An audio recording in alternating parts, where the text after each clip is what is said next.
Assalamualaikum warahmatullahi wabarakatuh. Alhamdulillahi hamdan katsiran tayyiban mubarakan fihi kama yuhibbu rabbuna wa yarda. Alhamdulillahil qail syahru ramadhan alladzi unzila fihi al-Qur'an hudan lin-nasi wa bayyinatin minal huda wal furqan. Asyhadu an la ilaha illallah wahdahu la syarika lah wa asyhadu anna Muhammadan abduhu wa rasuluh. Allahumma salli wa sallim wa barik wa an'im ala rasulina wa syafi'ina wa sayyidina Muhammadin sallallahu alaihi wasallam wa ala alihi wa ashabihi wa man tabi'ahu bi ihsanin ila yaumiddin. Ya ayyuhalladzina amanu taqullaha haqqa tuqatih wa la tamutunna illa wa antum muslimun. Allahumma barik lana fi Sya'ban wa ballighna Ramadan. Amma ba'd. Bapak Ibu keluarga mukmin yang dirahmati Allah Subhanahu wa taala serta anak-anakku generasi masa depan Islam yang ditunggu oleh dunia, karena dunia hari ini juga tidak tahu bagaimana memperbaiki kerusakan yang sudah mereka buat sendiri, dan memang hanya Islam yang merupakan agama rahmat, karenanya ditunggu karya-karya mereka sebagai generasi yang memperbaiki bumi setelah rusaknya. Hati berbahagia yang dirahmati Allah Subhanahu wa taala, jazakumullah khairan atas kesempatan silaturahim kali ini, yang hari ini kita meniatkan dua hal yang istimewa luar biasa. Yang pertama adalah kita akan berbicara tentang bagaimana Ramadan kita supaya menjadi Ramadan yang terbaik dan lebih baik dari sebelumnya.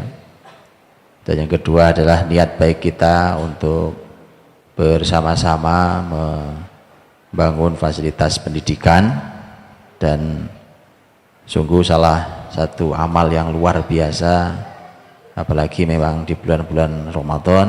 Dan alhamdulillah banyak orang-orang yang baik, orang-orang istimewa yang bisa bersama-sama dalam rangka membangun agama Allah Subhanahu wa taala di muka bumi.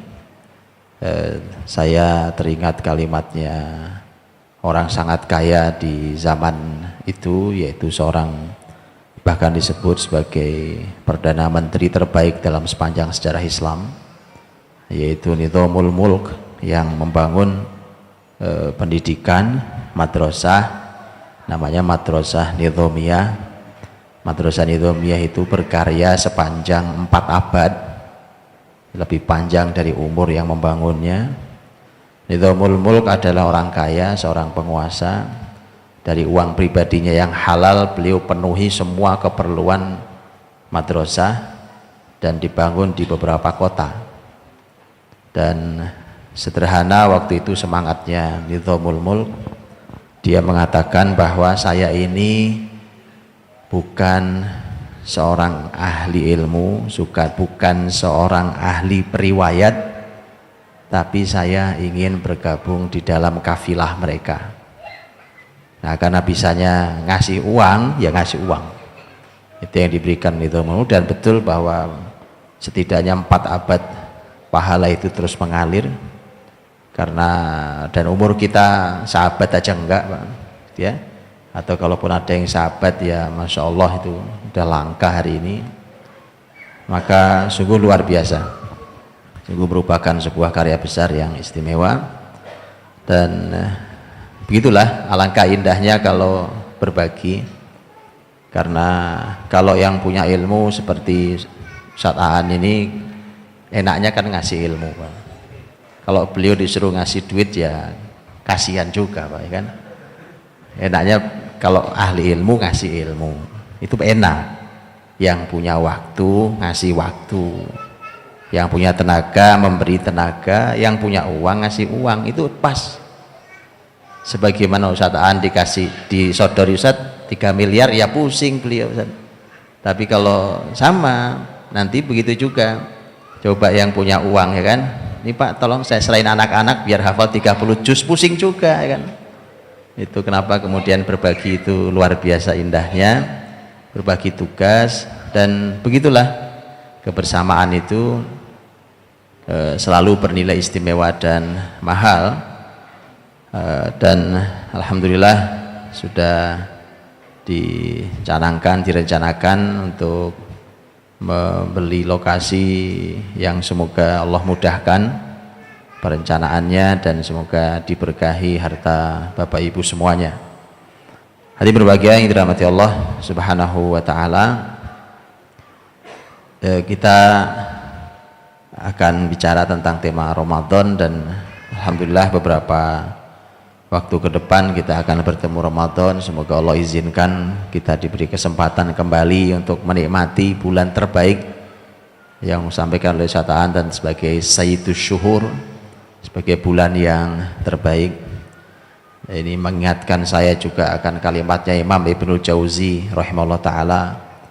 Imam Ibnul Jauzi pernah berkata bahwa Ramadan, perumpamaan satu tahun, bulan-bulan dalam setahun itu seperti perumpamaan anak-anaknya Yakub, Nabi Yakub alaihissalam.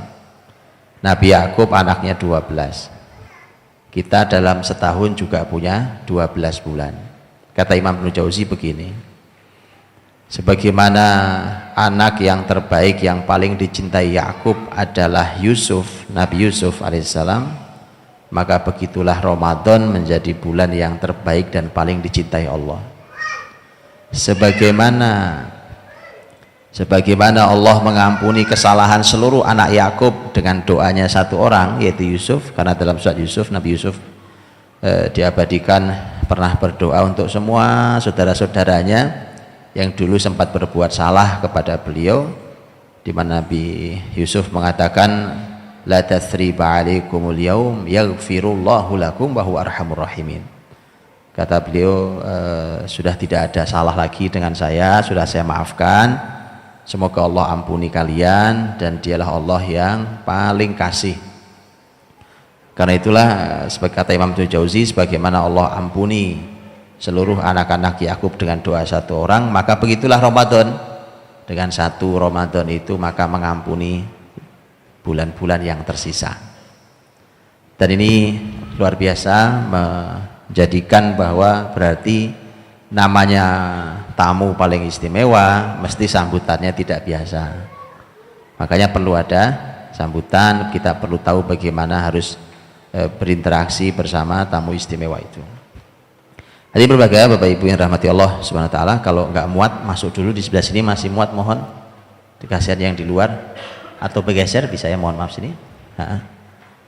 Biar tidak di luar ya, karena di dalam masih bisa masuk. Jazakumullah khairan. Bapak Ibu yang dirahmati Allah Subhanahu wa taala, saya ingin memulai tentu dari ayat Al-Qur'an yang berbicara tentang Ramadan, supaya kita paham dulu tentang Ramadan ya, sebelum nanti kita bicara tentang program apa segala macam. Tapi saya ingin mukodimahi dengan bahwa hadirin, kalau kita mau tahu mengapa pendidikan generasi di kita kok susah payah, ada banyak orang tua yang merasa sudah membimbing anaknya, mengajari anaknya, sudah menyekolahkan di sekolah Islam, bahkan kadang sekolahnya juga, sekolah Islamnya juga mahal gitu ya. Tapi kenapa juga tidak kunjung sesuai harapan? Umpamanya anaknya perasaan sudah saya jadi sholat dari kecil, tapi begitu sudah balik kok ya masih diobrak-obrak baru bangun ya kan, apalagi subuh dan sebagainya. Ini kalau ingin tahu di mana rahasianya, kenapa sampai seperti itu, bukan hanya sholat, puasa juga demikian, ibadah lain juga demikian. Kenapa sampai terjadi seperti itu? Nah, ini di sini rahasianya. Kita mengajari anak-anak kita tentang Islam baru sebatas Islam itu sebagai beban. Beban itu berat. Tidak ada orang di dunia ini yang mau dikasih beban, nggak mungkin ada. Apa ada antum hidupnya penuh beban? Nggak ada, tidak ada. Bisa dibayangkan Kalau sholat sehari 5 kali, itu beban 5 kali sehari. Dan itu nggak boleh ditinggalkan seumur hidup. Bisa dibayangkan, apa tidak sengsara orang hidup dengan sholat? Beban. Puasa juga sama. Bayangkan Ramadan sebulan penuh, makan nggak boleh, minum nggak boleh, ya kan, di siang hari. Beban. Sudah gitu malam harinya harus bangun sebelum subuh. Sudah capek-capek malam masih harus melakukan sholat tarawih segala macam, ya, mana tarawihnya imamnya targetnya 1 juz lagi. Jadi semua beban. Begitu orang punya uang, ya kan, dikabari oleh temannya, ini uangmu sudah masuk nisab loh, harus bayar zakat. Memang berapa zakatnya? Coba uangmu berapa, dihitung. Gede juga ya, harus keluar uang zakatnya. Semua beban. Islam itu digambarkan beban, Pak. Beban digambarkan. Lah, saya punya teman cerita, dia pernah umroh bareng dengan orang kaya raya negeri ini, dan ini sudah kaya raya, ya kan, sampai seumur itu sampai sekarang belum haji. Jadi makanya teman-teman, haji itu bukan milik orang kaya. Belum haji. Tahu nggak kenapa belum haji? Dia ngomong sama teman saya itu, haji yang sepi nggak ada ya. Saking awamnya terhadap Islam. Muslim, keluarga besar juga muslim. Makanya beliau umroh. Dia cuma nyari caranya gimana caranya haji sepi. Saya bilang haji sepi maka gunung sini, Pak. Gak ke Ka'bah sana. Nah, lihatlah itu, bahwa karena dipotret Islam itu beban. Kalau beban itu tidak ada yang bisa dinikmati. Kenapa kok sampai muncul di diri kita, di diri anak kita, di potret bangsa hari ini, kayaknya sudah kita didik tapi kok nggak berhasil? Bagaimana? Kenapa sampai terpotret beban dalam diri mereka? Karena cara kita mendidiknya memang begitu, dan itu kesalahan.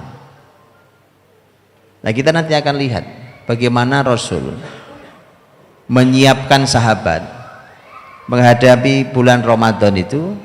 Yang Nabi ceramahkan itu bukan beban, teman-teman. Bukan bicara, ayo jangan lupa ya, ini mau puasa loh, kalian harus puasa, awas sampai nggak puasa, ya kan, sahur jangan sampai susah dibangunin, awas traweh, awas loh nggak boleh bolong. Semua isinya ancaman, nggak ada itu dalam Islam. Yang ada tuh diancam beban. Kamu harus baca Quran, khatam minimal 2 kali. Subhanallah. Oke. Nah, lihat sekarang sekolah kita hari ini, sekolah-sekolah itu kalau mau Ramadan dikasih buku, betul ya, buku-buku atau lembaran-lembaran panduan Ramadan oleh sekolah.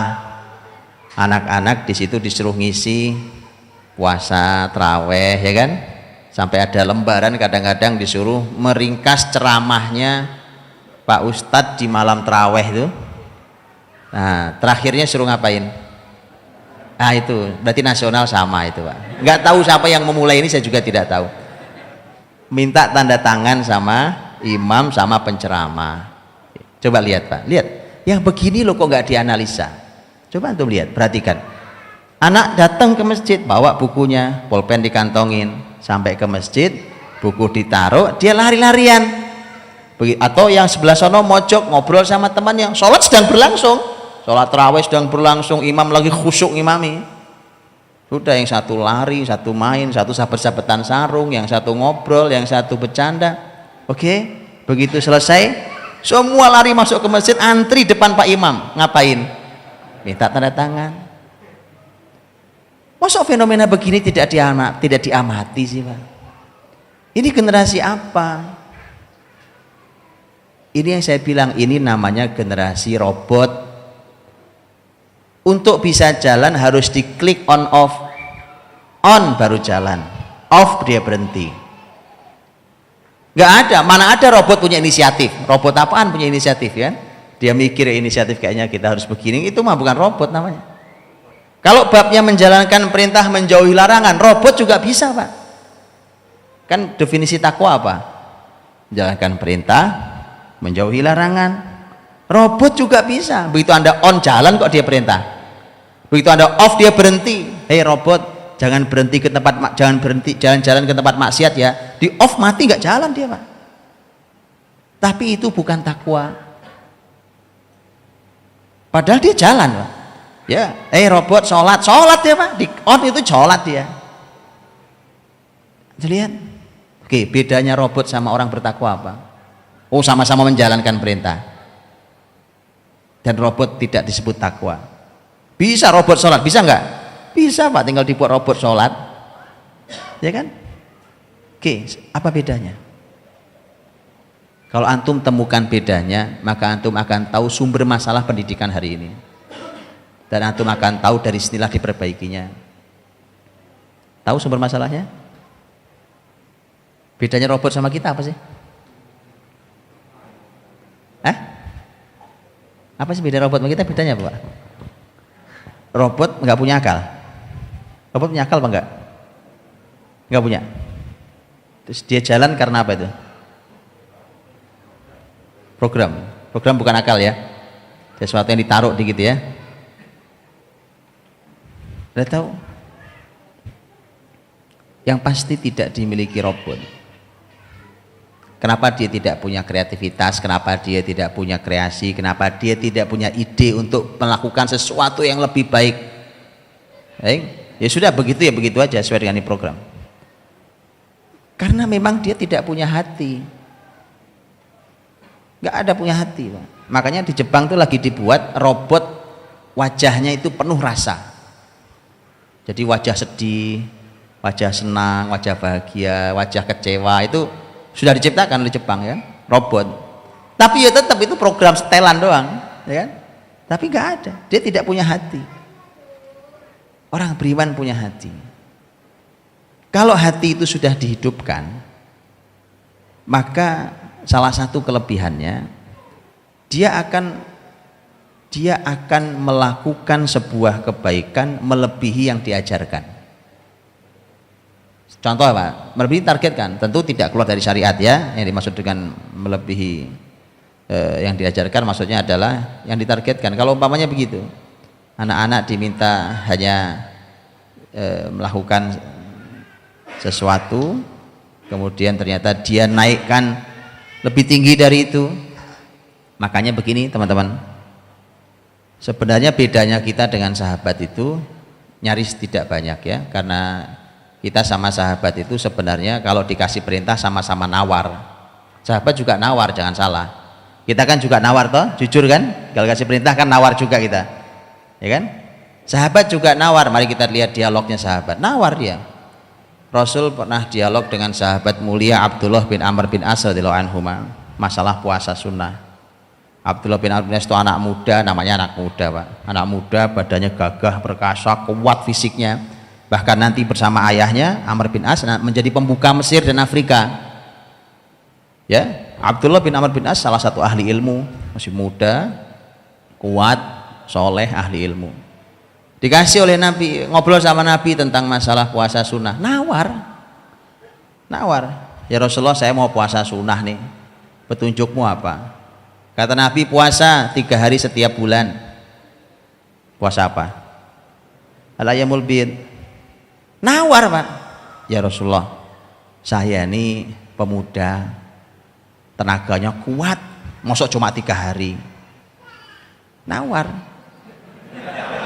Loh, nawar, itu nawar kan? Kata Nabi Senin Kemis kalau gitu. Senin Kemis kan lebih banyak, Pak. Kalau 3 hari kamu katanya terlalu sedikit. Senin Kamis dalam sebulan lebih banyak. Nawar lagi, ya Rasulullah, saya ini masih muda, kuat. Senin Kamis cuma seminggu cuma 2 kali. Kata Nabi, kalau gitu puasa terbaik adalah puasa saudaraku Dawud alaihissalam. Tasumu wa yauman wa tuftir yauman. Kamu puasa sehari, tidak puasa sehari. Ya kan? Jadi sahabat Nabi itu dikasih perintah nawar.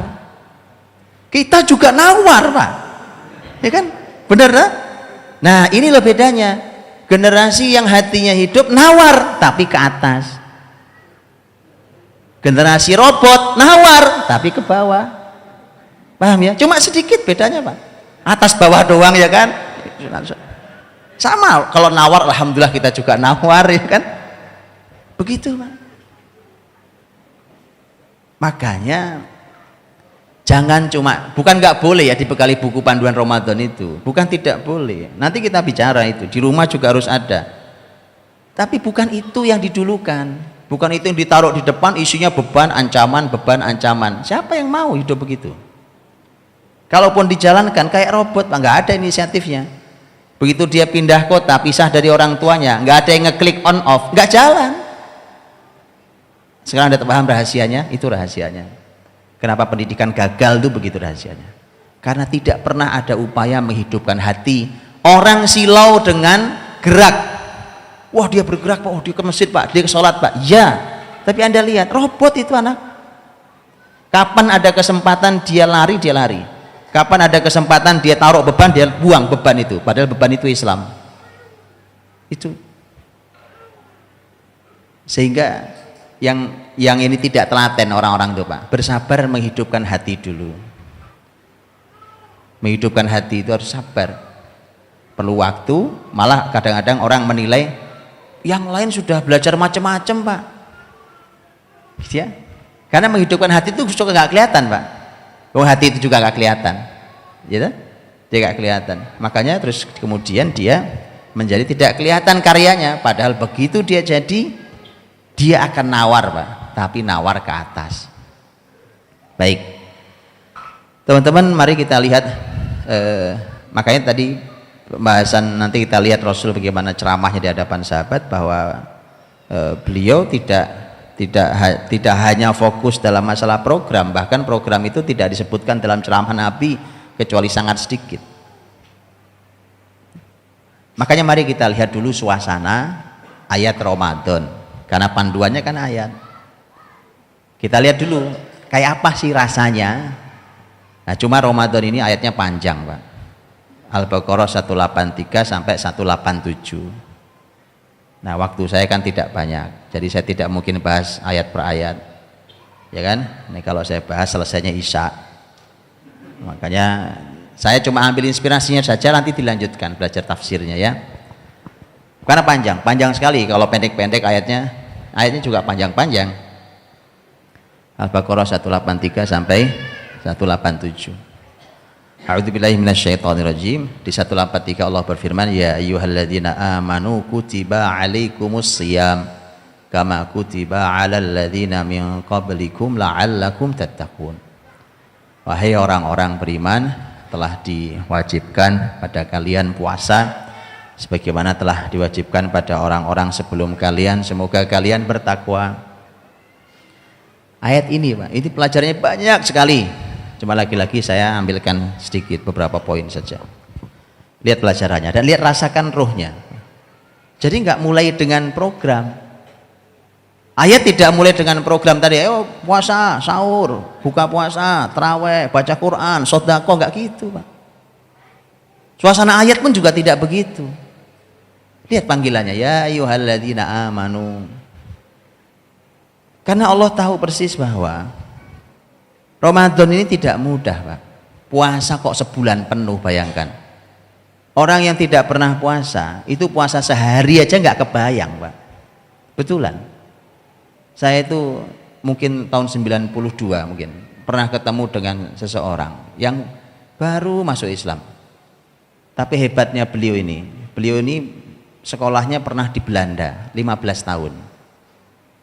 Anda tahu jurusannya? 15 tahun jurusannya penginjilan. Injil. Memang bukan muslim tadi ya. Qadarullah, Allah takdirkan pulang ke Indonesia sudah siap-siap melakukan kristenisasi, bahkan dapat tugas besar di Jakarta sana. Dengan izin Allah malah dapat hidayah. Ini malah subhanallah. Begitulah Allah kan, orang mencapai, dia sudah kemana-mana ya, dia dapat hidayah.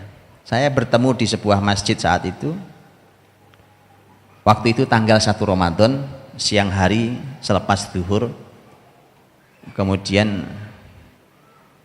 beliau cerita ke saya, semalam saya nggak bisa tidur.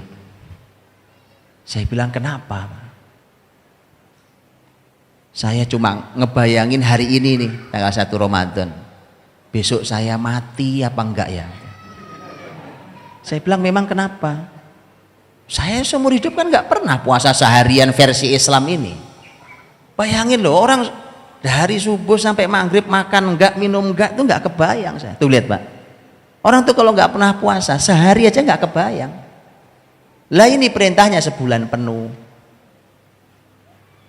Karena Allah, lihat ya, karena Allah maha tahu itu beban yang berat. Itu kan baru puasanya, belum yang lain. Yang tadi saya bilang, terawih target 1 juz tadi, itu belum 10 hari terakhir. Terawih plus qiyamul lail sekalian. Jadi semalam tuh 2 juz sekalian. Artinya karena Allah maha tahu beban-beban berat itu, maka ayat itu dimulai dengan ya ayyuhalladzina amanu. Itu 2 hal. Pertama, ingin menginformasikan bahwa beban berat ini tidak mungkin bisa dilakukan kecuali dengan iman. Tanpa iman ini enggak jalan. Sudahlah, Anda mau fisiknya paling kuat, juara panco nasional Pak, umpamanya ya kan, nggak akan kuat Anda jalani. Coba nggak percaya, ayo, siapa orang kuat suruh sholat di sini kita target 2 juz, ayo, ngaku fisiknya kuat, juara bela diri nasional, sholat nggak kuat Pak, karena hanya laki-laki jantan yang sanggup menjaga sholat 5 waktu di masjid, betulan. Itu cuma badannya doang gede, tapi nggak jantan, betulan ini Pak. Itu makanya muslim itu dididik Allah dengan ibadah, itu jadinya dahsyat Pak ya. Maka iman saja yang bisa membuat beban ini bisa dijalankan dengan baik, bahkan bisa dinikmati. Terus yang kedua Pak, ya ayyuhalladzina amanu, itu Allah kan lagi manggil kan. Ya itu kalau dalam bahasa Arab namanya huruf panggilan, harfun nida. Huruf dipakai untuk manggil, hai, gitu ya, manggil. Sekarang Allah panggil. Kalau dipanggil itu kan artinya apa sih?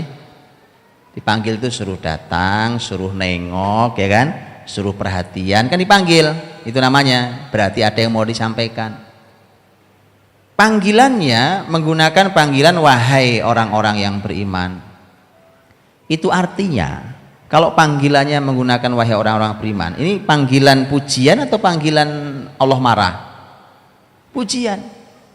Allah memuji sekelompok orang yang beriman, maka ini panggilan keridhaan, panggilan kasih sayang. Lihat, bapak-bapak, ibu-ibu kan punya anak. Begitu punya anak ya kan, punya panggilan sayang. Terus dipanggillah tuh anaknya, dipanggil dengan panggilan sayang, suruh ke sini. Oke. Begitu panggilan sayang yang keluar, kira-kira bapak mau mukul dia, mau menghukum dia, atau mau ngasih hadiah ke dia? Panggilannya panggilan sayang Pak. Kalau Anda lagi marah, panggilan sayang nggak keluar, betul kan? Nah sekarang menjadi, lihat nih, kalau ya ayyuhalladzina amanu itu panggilan sayang dari Allah untuk manusia yang beriman, lah kok isi berikutnya kok beban, kok berat? Katanya sayang, ya kan? Karena ya ayyuhalladzina amanu kutiba alaikumusiyam. Paham maksud saya? Kan dipanggil panggilan sayang, mesti kalau panggilan sayang itu mau dikasih hadiah, ya kan? Mau diberi penghargaan, mau diberikan apa yang menyenangkan. Lah ini sudah dipanggil sayang, kok isinya beban. Kira-kira apa itu hikmahnya Pak? Ada yang tahu? Panggilannya panggilan sayang, tapi kok setelah itu begitu kita dengerin, lah disuruh puasa kita, nggak boleh makan, nggak boleh minum, nggak boleh yang membatalkan puasa yang lainnya. Lah ini kok malah dilarang-larang. Lihatlah Pak, ini pelajarannya 2 Pak. Yang pertama, bahwa terkadang bukti sayang itu Bukti sayang itu kadang harus memang memberikan beban. Sayang itu tidak mesti meringankan.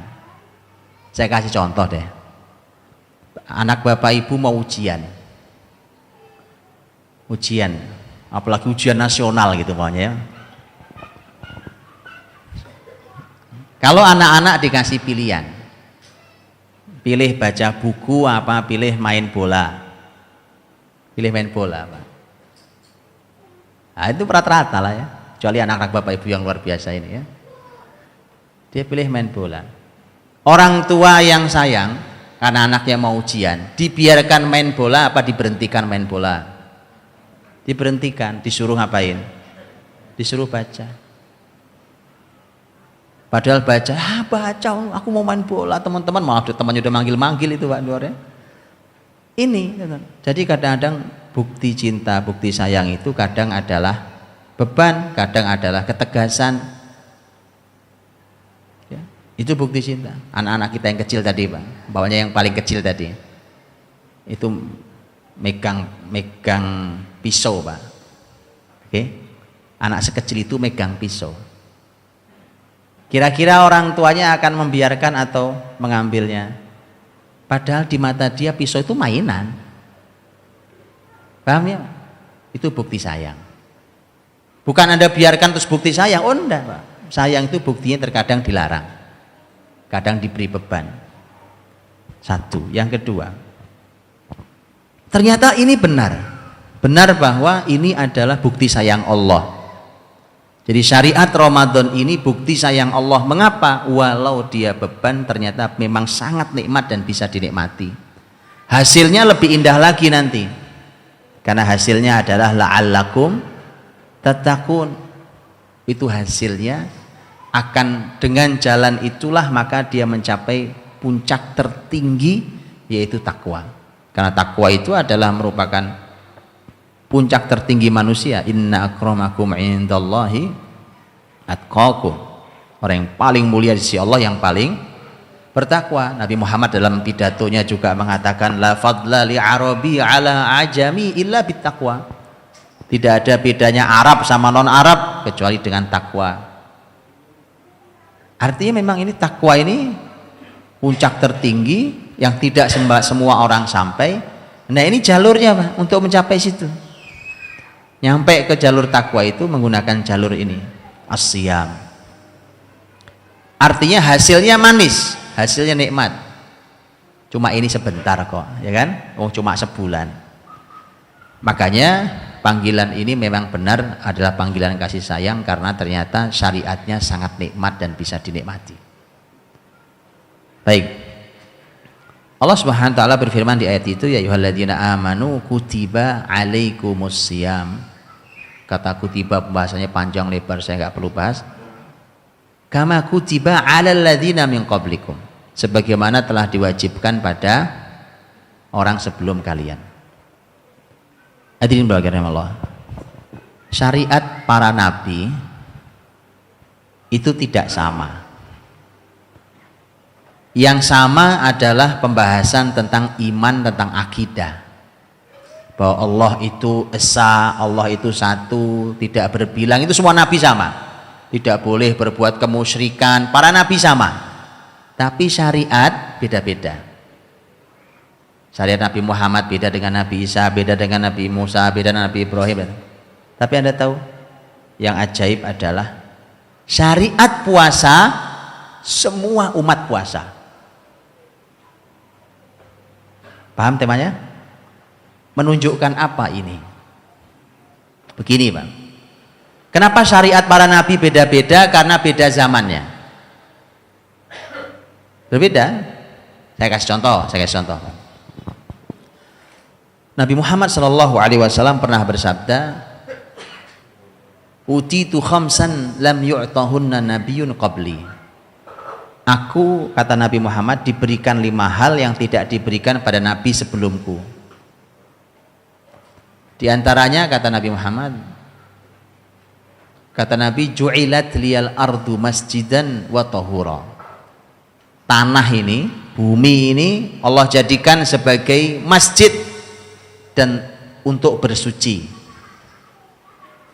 Itu artinya muslimin begitu terdengar adzan atau masuk waktu sholat, nggak ketemu masjid, sholat di taman sah apa nggak sah? Sah. Sholat di trotoar sah apa nggak sah? Sah. Tapi umat terdahulu tidak sah.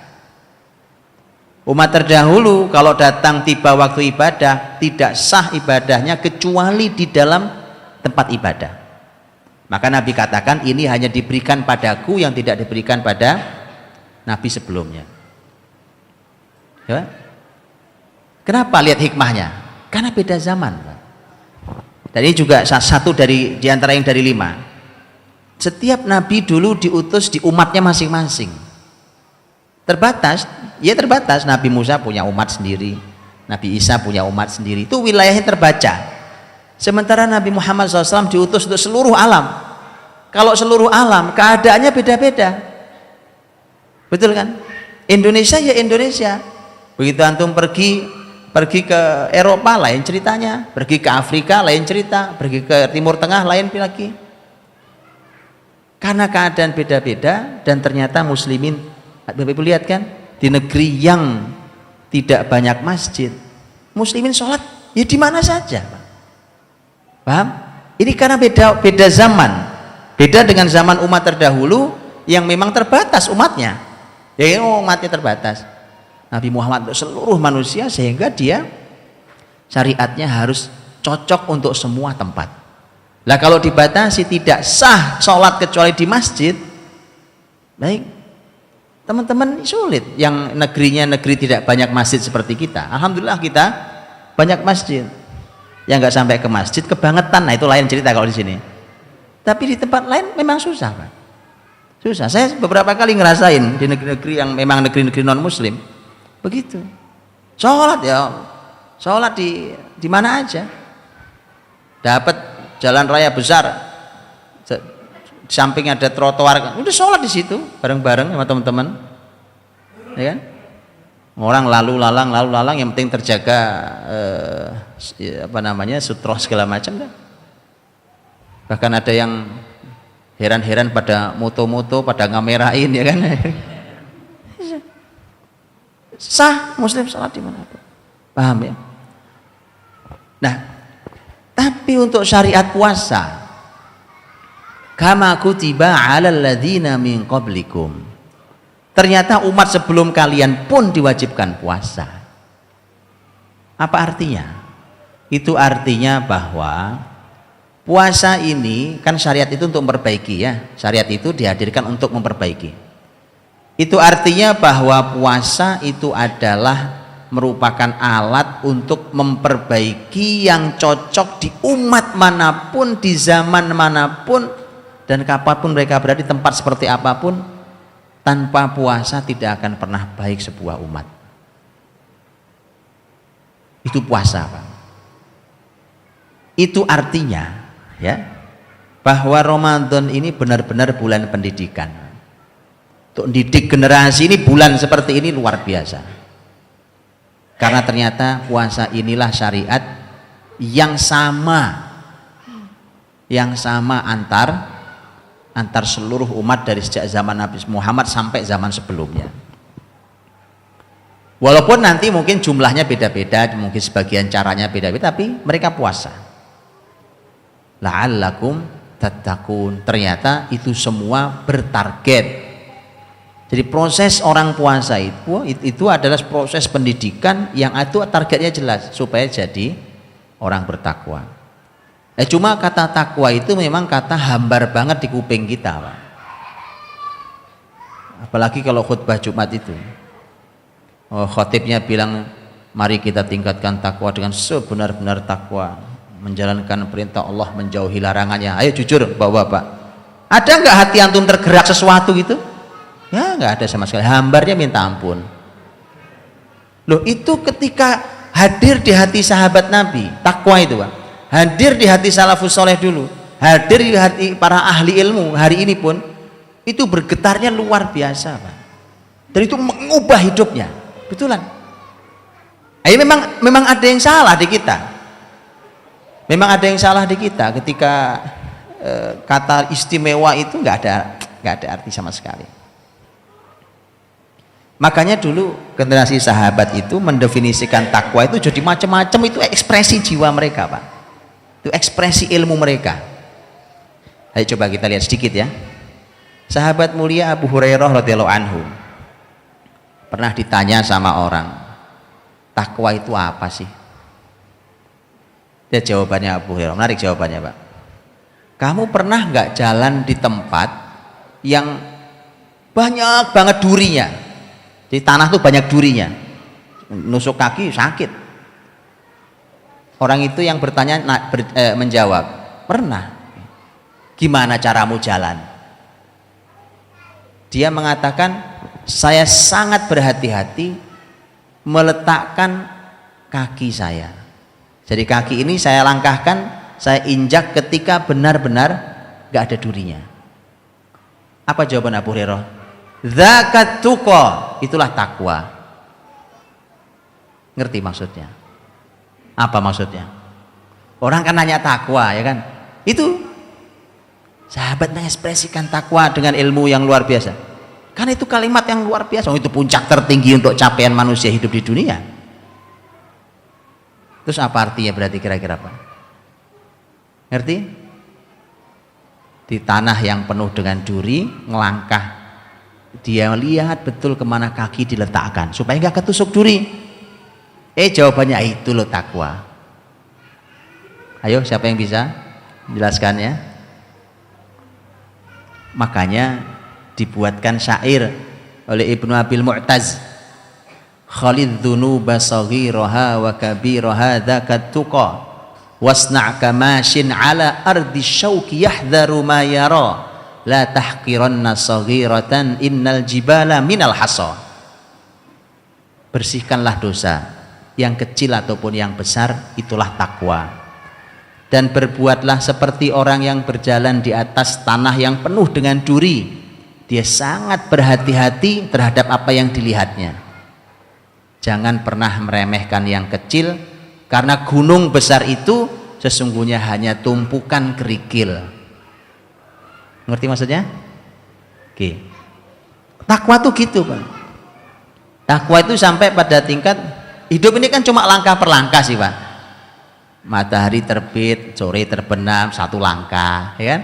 Besok terbit lagi, terbenam lagi, langkah berikut, terus melangkah kita. Kemana? Menuju Allah. Fafirru ilallah. Kita suruh segera lari menuju Allah, itu langkah menuju Allah. Akan suatu hari ketemu Allah. Langkah per langkah itu, apapun langkah hidup kita, di diri kita, di keluarga kita, di tempat kita bekerja, di masyarakat kita, di negeri kita ini dan seterusnya, semestinya langkah per langkah. Kalau betul kita bertakwa, langkah per langkah itu sangat hati-hati karena dunia ini penuh dengan duri. Jangan sampai ketusuk duri, gak enak, sakit. Jadi satu langkah itu dipikir betul. Ini nginjek dosa apa enggak ya? Paham? Jadi sahabat, Masya Allah. Sahabat Nabi yang lain, begitu dia bilang tentang takwa, apa kalimatnya?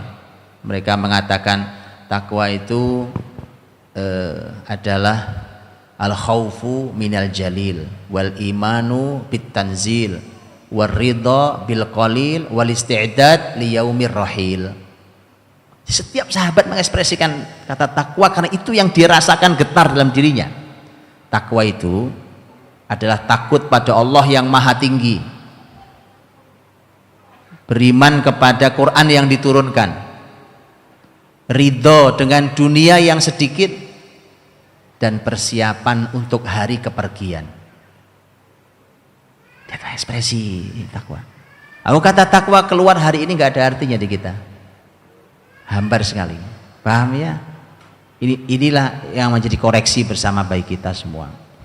Itulah mengapa dulu para ulama mengatakan tidak ada nasihat yang paling hebat melebihi nasihat untuk takwa. Baik, kemudian nanti dirahmati Allah SWT. Ini saya coba cuplik-cuplik saja ya di ayatnya supaya kita rasakan ruhnya ayat tentang Ramadan itu, Pak. Itu bukan menderetkan program. Bukan.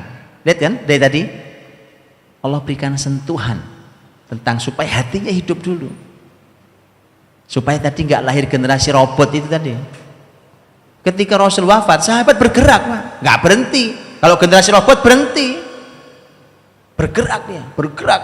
Bahkan dilanjutkan perjuangan Rasul itu ketika masa sahabat itu wilayah sudah luasnya luar biasa, wilayah Islam.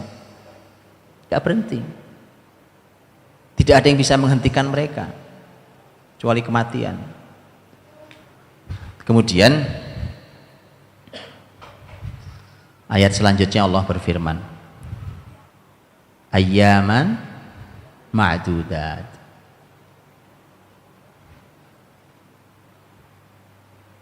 Ayat kata ayyaman ma'dudat, hari-hari yang, kalau yang diterjemahan itu artinya hari-hari yang terhitung, terbilang, apa terjemahnya?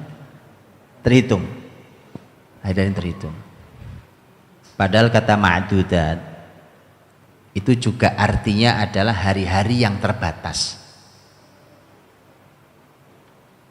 Ngerti terbatas, Pak? Setelah Allah wajibkan kata puasa tadi, kemudian Allah sampaikan harinya terbatas loh. Apa rasa yang didapat, Pak? Kalau Allah sampaikan wajib puasa tadi, sentuhan pendidikan, wahai orang beriman dipanggil, targetnya tinggi sekali, mencapai puncak tertinggi yaitu takwa, umat terdahulu pun wajib puasa seperti kalian dan seterusnya. Allah katakan harinya terbatas. Sentuhannya apa itu, Pak? Dapatnya apa dapatnya? Apa yang? Gimana? Sebentar. Enggak, rasa apa yang didapat? Sudah disampaikan ayat 183, tiba-tiba muncul plek 184-nya, hari-harinya terbatas. Karena kata ma'dudah dalam Quran ada, dalam surat Yusuf itu artinya terbatas, bukan terhitung. Terhitung juga benar, terbatas juga benar, tapi yang di surat Yusuf malah artinya terbatas. Ya, bitsamanin bakhsin darahima ma'dudah. Waktu Yusuf dijual, itu dijual dengan seharga dirham, beberapa dirham yang terbatas, itu artinya sedikit. Maka kata ayyaman ma'dudat itu artinya hari-harinya sedikit, ini cuma sedikit harinya. Antum dapat rasa apa? Atau nggak dapat rasa? Ini yang saya bilang, teman saya selalu pesan kemana-mana, saya nitip pesan ya ke semua orang tua, kalau punya anak yang cerdas, tolong Pak, suruh belajar agama saja. Betulan. Lihat buktinya nih, belajar Quran tuh perlu orang cerdas sekali. Wong kita nggak nyambung-nyambung dari tadi. Baru sadar antum napanya. Saya ngomong dari tadi. Saya beneran Pak, jujur ini. Kalau ada orang cerdas, udah Pak beneran. Kalau kedokteran, arsitektur, teknologi, nantilah anak yang kecerdasannya nomor sekian Bapak, betulan. Saya bilang betulan ini, saya serius. Quran ini perlu orang sangat cerdas untuk memahaminya. Buktinya gampang loh. Di sini berapa banyak ahli, betul kan? Coba di sini berapa banyak yang ahli berbagai macam, mungkin banyak dokter di sini. Tapi Anda lihat, Quran perlu orang cerdas, Pak. Gini Pak gampangnya memahami ayyaman ma'dudat. 183 itu kan semua keistimewaan kan? Dipanggil dengan iman, dikasih tugas, kemudian dikasih Allah, ini loh hasilnya, kalian akan mencapai puncak tertinggi kehidupan yaitu takwa. Semua istimewa 183. Itu menyenangkan buat kita. Tapi 184-nya Allah kasih tahu, tapi terbatas loh hari-harinya. Sedikit. Bapak Ibu pernah lihat diskon? Diskon di mana kayak dia? Diskon sekian persen. Oh, kita lagi butuh barang pas. Wah, ini menarik ini. Toko ini menarik. Dibunyiin. Tapi hanya sampai tanggal sekian. Kita lihat tanggal. Wah, tinggal besok ini Pak. Terbatas. Menyenangkan tapi terbatas. Paham? Sudah ngerti sekarang? Atau belum juga? Nah ini makanya saya bilang perlu orang cerdas. Sudah dapat belum? Belum juga? Sudah. Kalau sudah saya lewat nih Pak. Saya lewat masalah kalau sudah. Kalau sudah saya lewati betul. Saya pindah ke yang lain. Apa yang antum dapat? Apa yang antum dapat? Hah? Hah? Persis. Karena saya perlu barangnya. Saya sudah cari-cari diskon besar sekali di sini. Saya sudah bandingkan harganya, tapi sayangnya tinggal besok. Dipakai jam pula, jam 12 siang selesai. Wah, tinggal besok nih. Sekarang udah mau jam 12, besok jam 12 selesai. Apa yang dilakukan? Apa yang terjadi di kita? Kita akan bergerak segera untuk mencarikan solusi. Masalahnya begitu ngelihat uang nggak cukup juga uang ternyata, Pak. Padahal bayangan kita lah, saya dapat masih nanti seminggu lagi dapatlah uangnya. Tapi tinggal besok, kesempatan mahalnya. Oh, nggak akan nyerah saya, betul kan?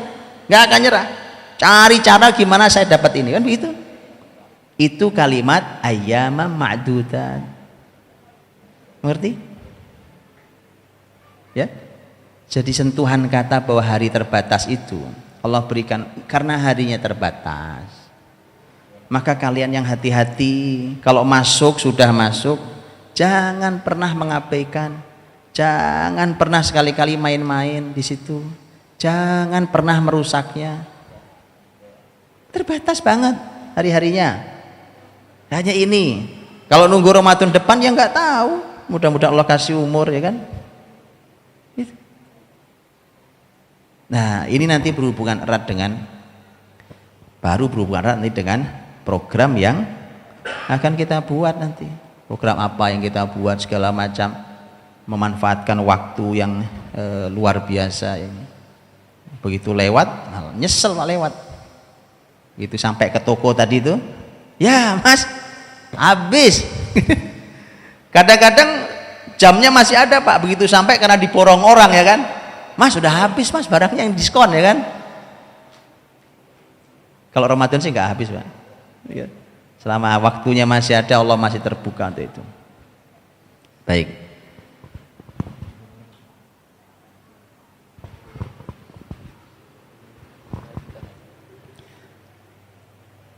Baik, ayyaman ma'dudah ini ayyaman ma'dudah, dan ayat ini juga masih bicara banyak. Faman kana minkum maridhan aw ala safarin fa iddatum min ayyamin ukhra wa 'alal ladzina yutiqunahu fidyatun ta'amu miskin faman tatawwa'a khairan fahuwa khairul lah wa an tasumu khairul lakum in kuntum ta'lamun. Pembahasannya panjang sekali Pak, ya kan, saya tidak bahas. Saya bilang saya tidak bahas satu-satu. Begitu masuki ayat 185,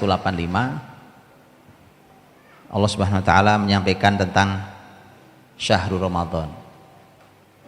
Kenapa? Karena para ahli ilmu mengatakan bahwa bulan Ramadan sendiri dulu kewajibannya bertahap. Pak. Tahapannya dulu ada yang mengatakan dimulai kewajiban itu dari hari Asyura, 10 Muharram. 10 Muharram itu dulu yang diwajibkan pertama. Kemudian setelah itu kan sebagian ahli ilmu mengatakan yang diwajibkan adalah al-ayyamul bid. Baru kemudian Ramadan hadir diwajibkan dan yang lain jadi sunnah. Nah, untuk itulah maka ada aturan yang berbeda. Ya, ini terlepas dari terjemahan ya. Nanti antum boleh lihat terjemahan di yang 184. Ya, karena terjemahannya ini tidak salah, cuma namanya terjemahan pasti nggak lengkap. Ya, dia tidak bisa mengcover seluruhan. Lihat. Ketika Allah berfirman tadi, ayyaman ma'dudat faman kana minkum maridhan aw ala safarin fa iddatum min ayyamin ukhra. Yang sakit, yang musafir boleh buka tapi mengganti di hari lain. Baik. Setelah itu Allah berfirman, wa 'alal ladzina yutiqunahu fidyatun ta'amu miskin. Terjemahannya apa di situ? Yang buka terjemahannya apa? Apa Ustaz terjemahannya Ustaz? Bagi orang-orang yang berat melaksanakannya, maka bayar fidyah. Itu salah satu terjemahan dan tidak salah. Tapi antum lihat kalimat aslinya. Ini makna yang lain dan benar. Wa 'alal ladzina yutiqunahu. Orang-orang yang punya kemampuan untuk puasa, maka dia boleh tidak puasa, tapi nanti bayar fidyah. Saya nggak salah ngomong loh ini, saya ulangi. Antum dengerin baik-baik, memang aneh. Ini aslinya. Tanya Ustadz yang bisa ahli bahasa Arab. Wa 'alal ladzina yutiqunahu, untuk orang-orang yang punya kemampuan untuk puasa, dia boleh tidak puasa, ya, tapi nanti harus bayar fidyah untuk orang miskin. Jangan pulang dulu ya, nanti begitu pulang dibilang Ustadz Budi ngajarin aliran sesat nanti. Saya belum selesai ngomongnya masalahnya, ya. Itu aslinya, Pak. Ini tafsir, bukan kan. Di tafsir untuk makan buka dua versi tafsir ini. Kenapa kok begitu bunyinya? Kenapa terjemahannya jadi begini?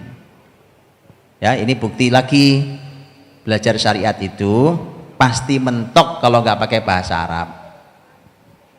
Makanya heran saya dengan negeri ini tuh, Pak. Ada orang nggak bisa bahasa Arab berani mengeluarkan fatwa, itu herannya luar biasa saya. Dari buku terjemahan. Wallahi heran banget saya, Pak. Ini contohnya. Baru satu kata. Dan ini bicara halal haram loh.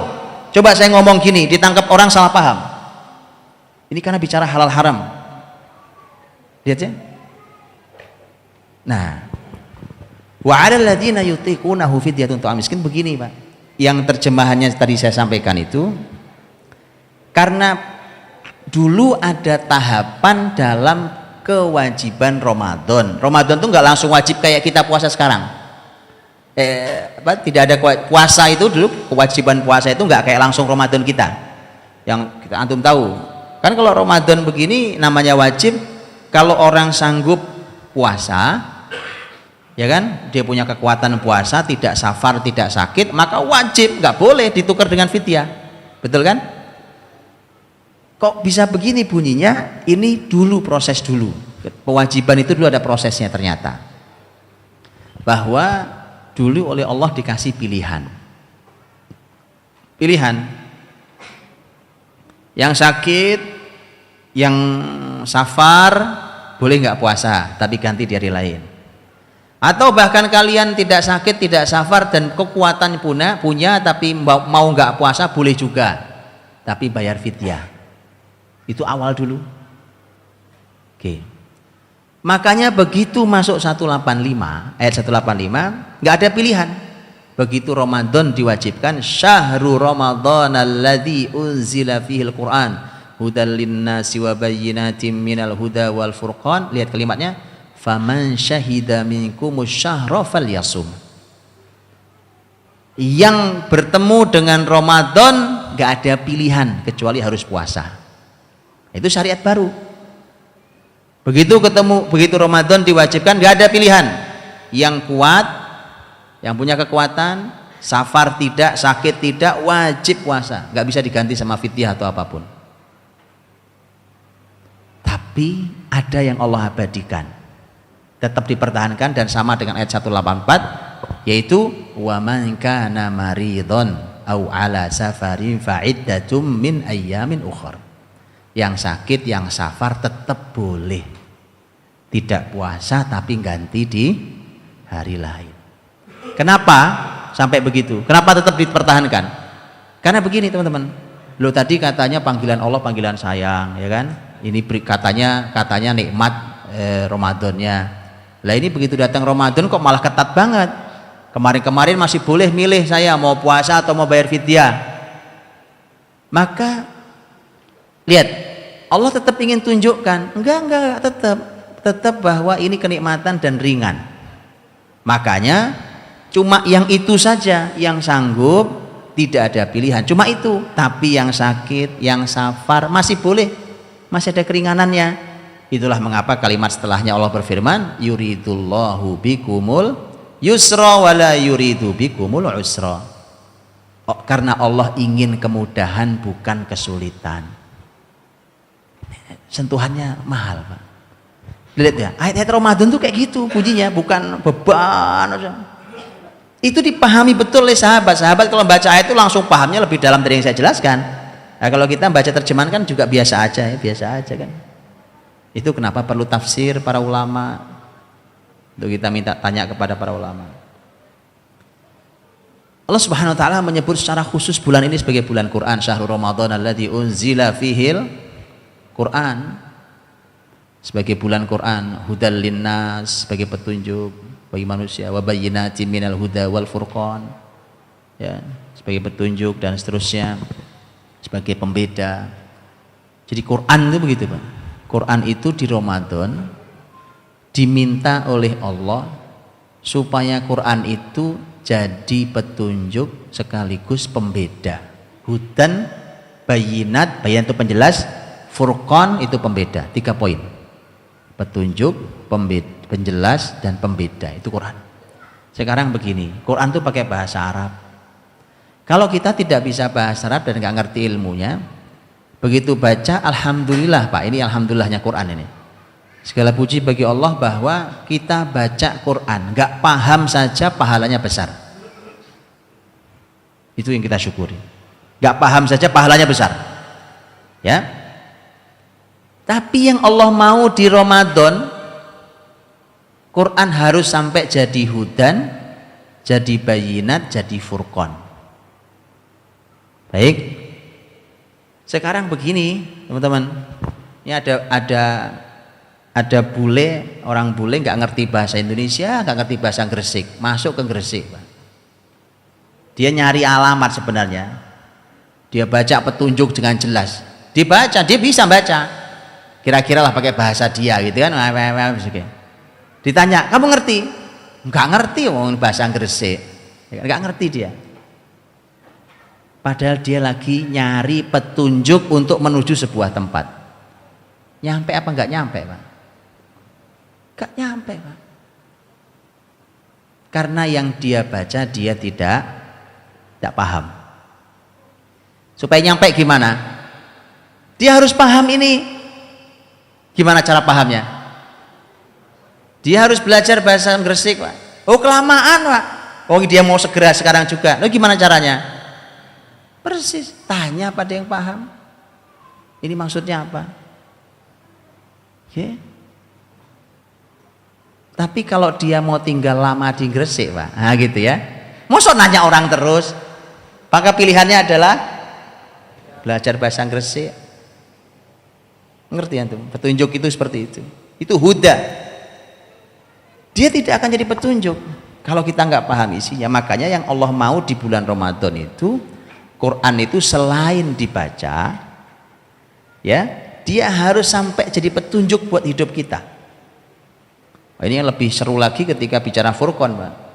Pembeda. Orang tuh kalau Qurani beda dengan yang lain. Wah, itu lebih dahsyat lagi. Namanya beda itu kadang-kadang nggak enak, Pak.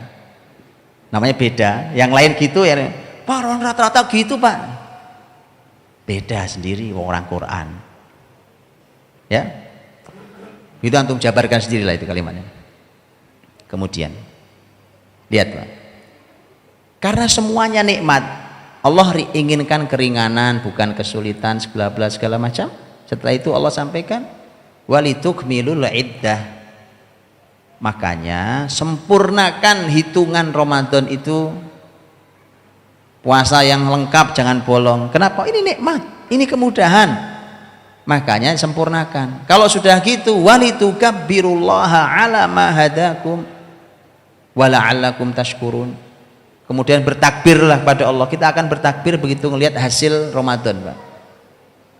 Kita akan mengatakan Allahu Akbar, betapa istimewanya Ramadan ini. Allahu Akbar, betapa bahagianya kami di Ramadan. Allahu Akbar, betapa hasil untuk anak-anak kami dahsyat sekali. Kita akan bertakbir atas syariat ini. Karena apa? Karena isinya adalah nikmat, maka penutup ayatnya wala'allakum tashkurun, supaya kalian syukur. Syukur itu kan atas nikmat. Berarti semua ini nikmat. Ramadan ini semuanya nikmat. Maka kalian bersyukur. Kalau kita sudah bersyukur pada Allah, karena ini nikmat ya Allah, nikmatnya Ramadan, ya kan? Kita rindukan Ramadan, bahagia, tenang, damai, pahala, keindahan, keakraban, ukhuwah, kebersamaan, itu semua Ramadan, dicipta Ramadan. Oke? Karena kita bersyukur, Pak. Kalau kita sudah seperti itu, maka pasti akan muncul husnudzon pada Allah, berbaik sangka pada Allah, benar ya ternyata apapun yang diperintah Allah itu walaupun kelihatannya berat ternyata nikmat. Jadi ada husnudzon ya. Kalau sudah husnudzon Pak, orang kalau sudah baik sangka, maka kita akan minta pada Allah. Gini saya kasih contoh gampang. Bapak-bapak ini umpamanya mau datang ke saya, mau minta mau minjem duit. Saya mau minjem duit sama Ustadz Budi. Tapi bapak-bapak sebenarnya tidak yakin saya punya duit. Alah Ustadz Budi paling nggak punya duit Pak. Kira-kira bapak datang ke saya apa enggak itu Pak? Oh Anda aja udah nggak yakin sama saya punya duit. Anda nggak yakin kalau saya bisa memberikan pinjaman. Makanya orang kalau tidak yakin pada Allah nggak akan minta sama Allah Pak. Atau sebaliknya bahwa doa tidak akan dikabulkan kalau tidak dengan hati yang yakin. Oh, kamu nggak yakin loh.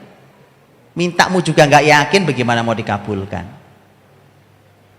Oke, itu hati yang lalai, minta nggak akan dikabulkan.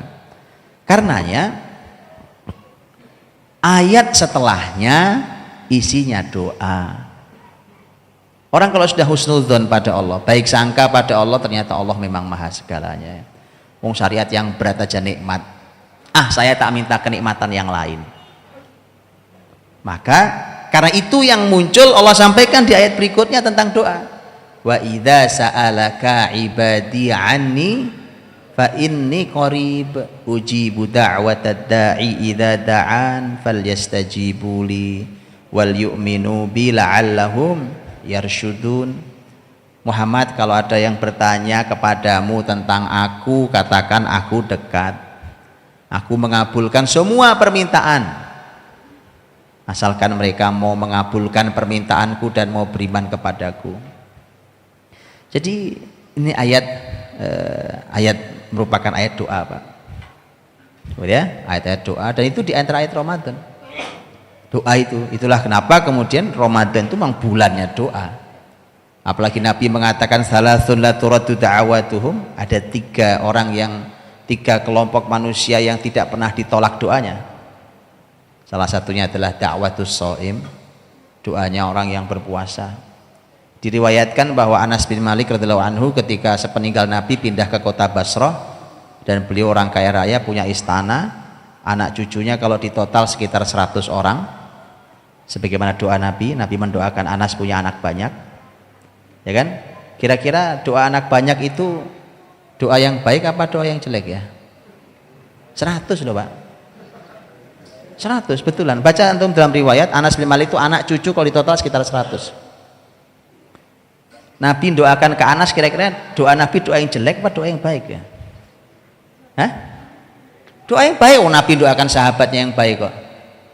Ya, makanya antum saya doakan anaknya banyak semuanya. Doa yang baik Pak, tinggal diaminkan. Ya, kalau nggak ngaminkan antum rugi beneran.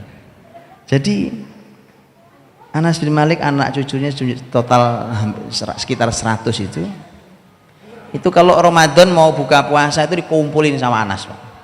Dia punya istana besar, dikumpulkan gitu ya, yang bisa dikumpulkan. Terus Anas berdoa diaminkan oleh semua. Karena itu hari menjelang buka itu Masya Allah Pak. Menjelang buka itu kan detik terakhir sebelum selesai puasa kan, buka itu. Dan itu oleh Nabi tadi dibilang da'watus shaim, itu doanya orang yang puasa. Dan salafus soleh mengajarkan kita untuk berdoa sebelum buka puasa, maksudnya sebelum adzan, maksud saya sebelum adzan. Oke. Cuma masalahnya ada Pak. Kalau menjelang buka puasa, menjelang adzan maghrib itu TV lagi lucu-lucunya. Itu masalah besar di kita. Sepakat ya sekarang? TV-nya mau diapain? Iya. Itu Pak. Itu masalahnya. Paham ya? Padahal itu waktu. Jadi kita ini kehilangan banyak hal. Tentu salah satu waktu mustajab juga adalah waktu sahur. Itu mustajab untuk minta kepada Allah. Hadisnya jelas tentang waktu sepertiga malam terakhir.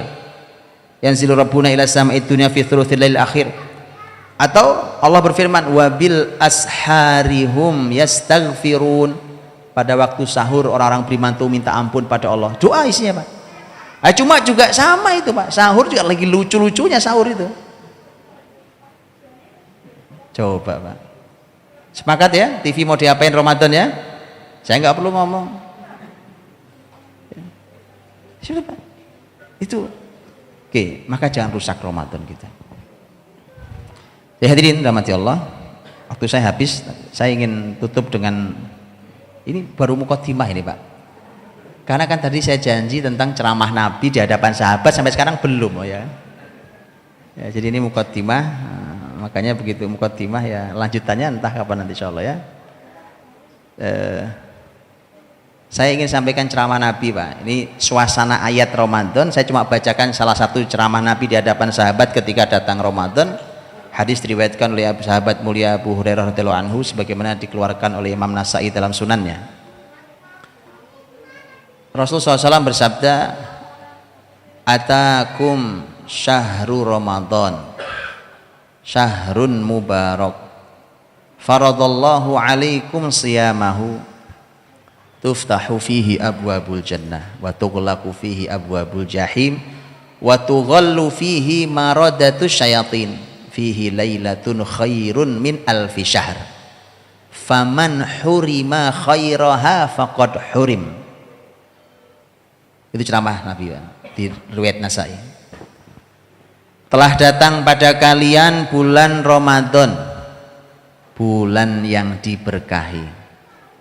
Satu bulan full berkah semua. Allah wajibkan pada kalian puasa. Dibuka di dalamnya pintu surga, ditutup pintu neraka, diikat setan-setan yang durhaka. Di dalamnya ada malam yang lebih baik dari 1000 bulan. Lailatul Qadar. Siapa yang terhalangi dari kebaikannya, kebaikan Lailatul Qadar, maka sungguh ia terhalangi dari semua kebaikan. Jadi tolok ukur Ramadan berhasil apa tidak para Bapak Ibu adalah ketika Lailatul Qadar Bapak Ibu bisa berbuat kebaikan yang banyak atau enggak. Paham? Itu tolak ukurnya. Kalau terhalangi itu bukan sebuah kebetulan. Harus banyak istighfar. Umpamanya Lailatul Qadar Pak. Tapi ngomong Lailatul Qadar bisa diketahui apa enggak? Bisa, siapa yang bilang enggak bisa? Nabi yang bilang bisa. Bisa apa enggak? Bisa. Lailatul Qadar itu bisa diketahui Pak. Oh Nabi yang bilang. Tahu caranya? Hah? Gampang caranya Pak. Nabi ngasih satu tanda yang gamblang betul tandanya. Kata Nabi kalau Lailatul Qadar, kalau semalam Lailatul Qadar, pagi hari matahari terbit tanpa cahaya. Terbit dia, nongol, kelihatan mataharinya, nggak terhalangi. Dia bercahaya tapi nggak keluar cahayanya Pak. Nyata apa enggak nyata? Nyata. Ada yang pernah nyoba di antara antum? 10 hari terakhir terbit matahari dipoto di ketinggian yang sama. Pernah lihat? Pernah moto belum? Kalau ada perintah Nabi itu mbok ya dicoba. Ya Allah ya kan? Betulan Pak, saya lakukan. 10 hari terakhir iktikaf itu Pak, karena saya pernah iktikaf di masjidnya di lantai 2 atas gitu. Matahari nggak kehalangi, begitu matahari naik saya ukur karena ada antena TV. Saya bilang seukuran itu selalu saya foto karena naik belum terlalu tinggi. 10 pagi saya foto Pak, pakai kamera. Kalau ada cahaya kelihatan nggak? Saya kalau moto cahaya Pak, ada cahaya itu saya foto. Fred, mesti berbinar di sini betul? Kalau nggak ada cahaya, nggak ada binarnya. Begitu sudah selesai 10 hari Pak, kita jembreng gitu. Tuh, kelihatan yang mana Lailatul Qadar. Betul? Buktikan kalau Nabi ngomong itu. Wong ini nggak perlu ilmu sulit kok. Betul ya Pak? Gitu loh maksud saya. Disitulah orang bisa koreksi diri. Memang sudah lewat sih. Ya nyesel nggak ada gunanya memang. Ya ada. Kalau Ramadan berikut masih dikasih Allah usia. Itu pun kalau nggak lalai lagi ya kan? Bisa. Disitulah kita koreksi. Ya, ternyata malam sekian Lailatul Qadarnya. Mana saya waktu itu ngantuk banget lagi. Bukan sebuah kebetulan orang dihalangi oleh Allah dari berbuat kebaikan di Lailatul Qadar. Harus koreksi diri, Pak. Faman hurima khairaha faqad hurim. Yang terhalangi dari kebaikan di Lailatul Qadar, sungguh dia terhalangi dari semua kebaikan. Nah, harus istighfar yang banyak. Nah, ya Allah, ini dosa apa saya ini? Kenapa saya terhalangi tahun ini menjalankan banyak kebaikan di Lailatul Qadar? Lihat Pak, ceramah Nabi itu suasananya itu. Di dalam riwayat lain ceramah Nabi begini, ya baghiyal khairi aqbil wa ya baghiyasy syarri aqsir. Wahai para pencari kebaikan, datang sini. Ini Ramadan waktunya. Wahai para pelaku kejahatan, pencari dosa kejahatan, berhenti. Jadi lihat ya, itu ceramah Nabi di hadapan sahabat tentang Ramadan. Jadi tidak hanya menumpuk program. Ya, karenanya sahabat Nabi jadinya luar biasa. Karena yang dihadirkan, ditanam dulu di hati sahabat adalah merasa betapa besarnya Ramadan ini dalam diri mereka. Baru kalau bicara program itu jauh lebih simpel loh Pak. Memprogram udah sering tiap Ramadan kita, ya kan? Dan tadi saya sudah bacakan sebagian ayatnya dari Al-Baqarah 183 sampai 187 itu Bapak Ibu akan dapat banyak sekali inspirasi amal kebaikan. Nanti ditambah dengan hadis-hadis Nabi Shallallahu Alaihi Wasallam, ya, karena di ayat-ayat itu di antara yang tidak disebut adalah taraweh, qiyam Ramadan, ada yang di hadis Nabi SAW. Oke, penutupnya adalah Nabi SAW kalau di 10 hari terakhir melakukan 4 hal. Yang pertama, karena Nabi SAW ya'takifu fil ashril awakhir, kata Abdullah bin Umar radhiyallahu anhu. Nabi itu kalau 10 malam terakhir itikaf di masjid. Oke, Bapak Ibu pelajari sendiri itikaf Nabi itu apa dan bagaimana. Ya, yang sempurna itu itikaf Nabi. Ya, mintalah pada Allah jangan dulu dicabut umur kalau belum merasakan itikaf persis seperti itikaf Nabi. Ya, paham Pak? Pelajari. Jangan versi yang kita pahami Pak. Buka dulu literaturnya Nabi itikafnya kayak apa. Ya, Nabi itikaf tuh. Nggak ada Nabi malam ganjil doang, nggak ada. Atau malam doang siangnya keluyuran, nggak ada. Tapi ya, tolong pelajari yang lengkap. Saya masih latihan Pak, bagus. Latihanlah terus. Tapi mau kapan tandingnya? Mau latihan nggak pernah tanding. Yuk, latihan, ayo latihan, bagus sekali. Semua amal kalau ikhlas diberikan pahala yang besar. Tapi mari kapan kita seriusnya?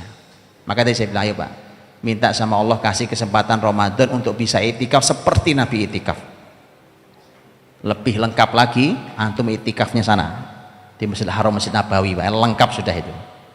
Oke, itu cara itikaf supaya nggak diganggu. Itu resep paling gampang adalah itikaf di tanah suci, Pak. Itu nggak ada yang ganggu, insya Allah.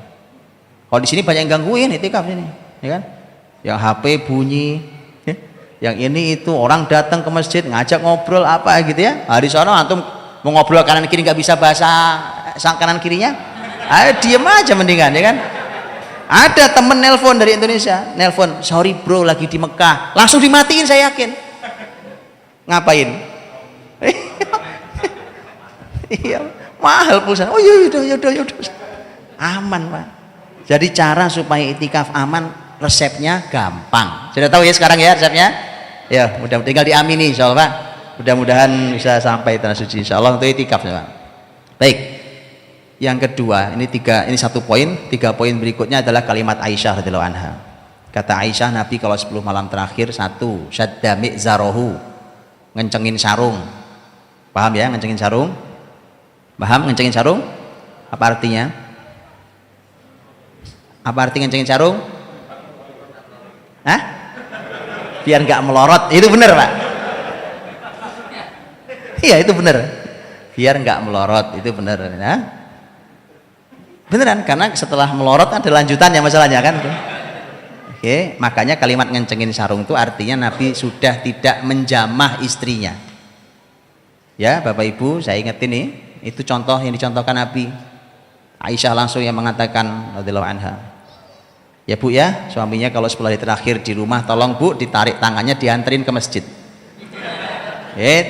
bukan di rumah tempatmu wahai suamiku. Ini 10 hari terakhir. 10 hari terakhir kok di rumah. Yang di rumah itu yang pakai rok. Laki-laki tempatnya di masjid. Paham? Itu Bu ya, tolong dianterin suaminya ke masjid. Mungkin lupa jalan ke masjid, dianterin.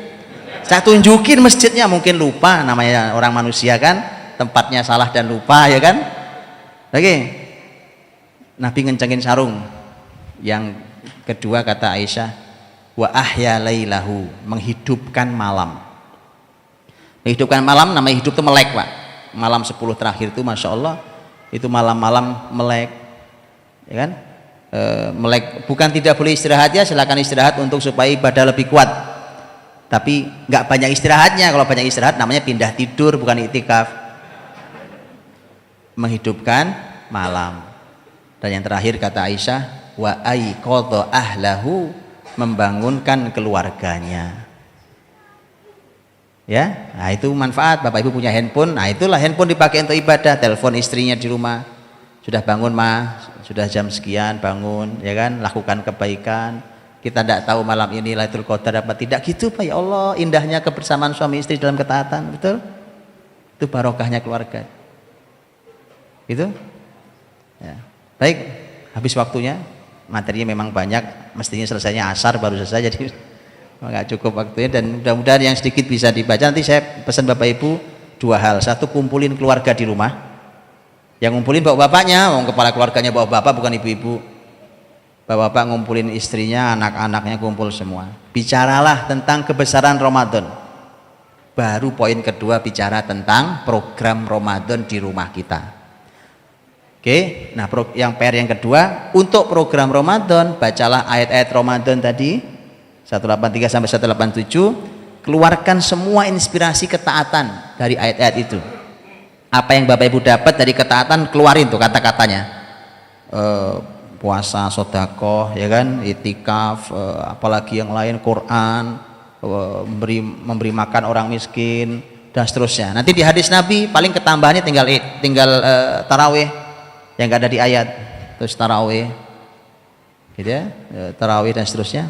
Oke, silahkan itu dijadikan program, diatur programnya di rumah, jadikan program di rumah. Dah mudah, 2 poin itu. Baik, wallahu a'lam bishawab. Mohon maaf atas kurangnya. Kembali ke Ustaz An. Jazakallahu khair. Assalamualaikum warahmatullahi wabarakatuh. Jazakumullah khairan Ustaz atas paparan dan penjelasannya. Kita ada sesi tanya jawab sampai jam setengah 12.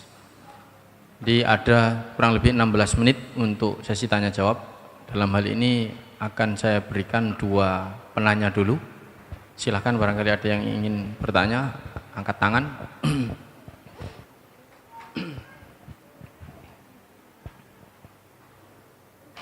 Ini ibu-ibu di luar ya, jadi kalau misalnya ada yang angkat tangan juga nggak kelihatan. Paling tidak dari bapak-bapaknya barangkali ada yang bertanya, silahkan. 1, 2, yang duluan dulu Pak ya.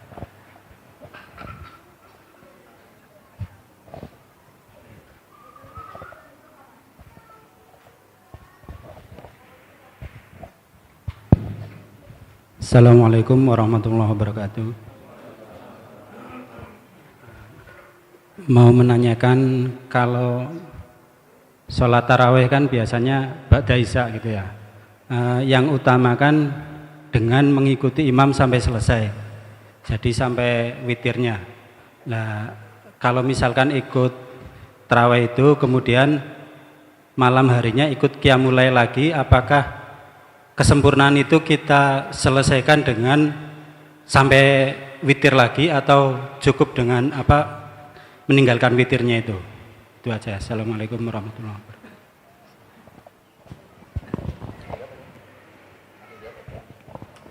Baik, Assalamualaikum warahmatullahi wabarakatuh. Terima kasih kepada Ustadz Budi atas ilmunya bermanfaat. Yang ingin saya tanyakan, saya itu bekerja dari pagi sampai sore. Untuk mendapatkan Lailatul Qadar yang seperti Ustadz Budi impikan itu, kiat-kiatnya seperti apa Ustadz? Karena besoknya kita kan kerja dari pagi sampai sore, biar nggak ngantuk itu bagaimana? Terima kasih.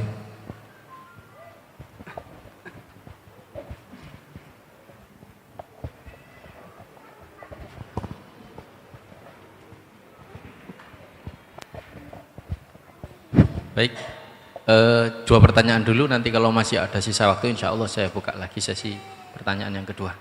Tafadhol Ustaz, dua pertanyaan. Baik, yang pertama tentang tarawih atau qiyam Ramadan. Bapak Ibu begini, ini ada dua hal. Yang pertama tadi dibacakan hadis Nabi sebenarnya tentang orang yang ikut qiyam bersama imam sampai imamnya selesai, dia pergi dari masjidnya setelah imamnya selesai, maka itu hitungan pahalanya sama dengan qiyamul lail sepanjang malam. Baik, itu kalau sampai imam selesai. Nah, makanya saya sarankan para Bapak Ibu, cari masjid yang Anda bisa ikut tarawih sampai selesai. Ya, jangan selalu mutus tengah jalan pulang, mutus tengah jalan pulang. Ya sekali waktu kalau ada urusan apa mungkin, tapi kalau setiap saat begitu jangan. Karena sayang kita kehilangan keutamaan. Ya. Kalau antum kerasanya saya enggak ini Pak, ya udah cari masjid lain banyak. Kalau enggak stuck di situ cari masjid lain banyak. Tapi sampai selesai. Sampai imamnya selesai betulan. Kemudian yang kedua tentang witir. Kalau orang sudah witir bersama imam, kemudian nanti malam umpamanya kok mau qiyamul lail lagi, apakah penutup qiyamul lail yang malam itu pakai witir atau tidak, itu ulama berbeda pendapat dalam banyak pendapat. Tapi pendapat yang manapun tidak ada yang ideal. Kok tidak ideal? Lihat. Karena mesti bentur salah satu dari dua hadis ini. Hadis pertama tentang witir adalah dalam semalam witir itu cuma sekali. Hadis yang kedua, witir itu penutup seluruh ibadah malam. Pendapat yang manapun benturannya akan di dua hadis ini, atau benturannya tidak ada dalilnya. Ini pendapatnya. Makanya mohon saling menghormati. Oke, dan Anda yakini mana yang diyakini itu yang diambil. Karena begini, umpamanya ada yang bilang kalau gitu tadi sudah witir sebelum tidur bersama imam di masjid tarawih, bangun qiyamul lail, kemudian bilang kan sudah witir Pak, kalau gitu gak usah witir lagi. Boleh, sebagian ulama bilang itu, tapi pendapat ini membentur kalimat yang mengatakan witir itu penutup ibadah malam. Nah, itu witir di depan tadi, bukan penutup. Atau mengatakan udah witir lagi kalau gitu, boleh, wong itu juga pendapat para ulama, tapi itu sebenarnya pendapat membentur hadis yang mengatakan bahwa witir semalam cuma sekali. Nah, ini dua kali, ya kan, dua kali. Kalau gitu Pak, saya sama imam gak witir deh. Berarti Anda gak dapat keutamaan hadis yang depan tadi. Paham ya? Makanya tolong saling menghormati teman-teman. Namanya pembahasan fikih, semua pendapat ulama itu istimewa. Ada ulama ngasih solusi gini, solusinya witir itu kan ganjil, maka begitu Anda nanti bangun malam, Anda genepin dulu yang ganjil. Caranya gimana? Sholat 1 rakaat, sholat 1 rakaat, niatnya genepin yang witir tadi, maka antum sudah nggak punya witir. Begitu nggak punya witir, nanti penutupnya witir, maka itu penutup ibadah malam, witir di belakang, dan witir hanya sekali dalam semalam karena sudah digenepin yang depan. Tapi ini pun ada benturannya Pak. Apa benturannya? Nah, sholat 1 rakaat genepin tuh nggak ada dalilnya. Paham ya? Itu loh teman-teman, yang lo ngaji fikih itu jangan berantem. Ngaji fikih itu saling memuliakan, saling menghormati, karena ini pendapat ulama-ulama kita. Mana yang antum yakini antum ambil, tapi hormati orang lain gitu loh. Oke? Karena ini tidak ada yang ideal, maka ambillah yang mana saja. Lihat, makanya begini loh teman-teman, makanya antum boleh lihat Masjidil Haram, Masjid Nabawi hari ini ngasih contoh bagus banget. Bagus banget. Lihat contohnya. Ini akan dapat semua Pak. Semua keutamaan yang tadi hadis-hadis semua dapat. Nggak ada yang kelewat. Nah, ini menarik. Masjidil Haram, Masjid Nabawi hari ini itu ngasih contoh. Tanggal 1 sampai tanggal 20 tarawih di masjid, ya, Masjidil Haram, Masjid Nabawi, sampai witir targetnya 1 juz sampai tarawih Tarawih selesai 20 rakaat kalau di Masjid Nabawi itu tarawih witir tarawih itu target 1 juz, kemudian witir 3 rakaat dah selesai. Di Masjid Nabawi nggak ada qiyamul lail 1 sampai 20 di masjidnya. Tetapi pas 10 malam terakhir menjalankan contoh Nabi bahwa Nabi sangat bersungguh-sungguh lebih ibadahnya melebihi sebelumnya di 10 malam terakhir itu, maka di Masjid Nabawi itu begini salatnya Pak, taraweh tetap 1 juz 20 rakaat itu, kemudian nggak witir imamnya nggak witir, selesai karena nanti jam 1 malam akan qiyamul lail lagi, ya kan, qiyamul lail lagi, targetnya 1 juz lagi, oke. Baru ditutup dengan witir. Ini menurut saya, ini adalah solusi tengah yang top banget ya. Kerjasama sama masjid lah, silakan. Bagus Pak, kalau bisa kerjasama dengan masjid bagus banget. Diumumkan aja, ya, bahwa di masjid ini karena 10 hari terakhir ada iktikaf dan ada qiyamul lail, dimulainya jam sekian, maka untuk yang tarawih tidak ada witir, ya kan? Yang mau witir silahkan sendiri-sendiri atau nanti ikut qiyamul lail di masjid ini, witir di sini juga. Bagus banget bukan? Indah sekali. Gitu. Wallahu a'lam. Kemudian yang kedua, ya kerja, antum kerja pagi sampai sore ya. Tadi saya bilang latihan nggak apa-apa. Sebagai latihan, pamannya. Latihan itu gini teman-teman. Dimulai dari latihan itu, susah Pak, saya masih sulit ini, besok pagi harus kerja apa segala macam, ya sudah cari yang malam ganjil lah, ya kan?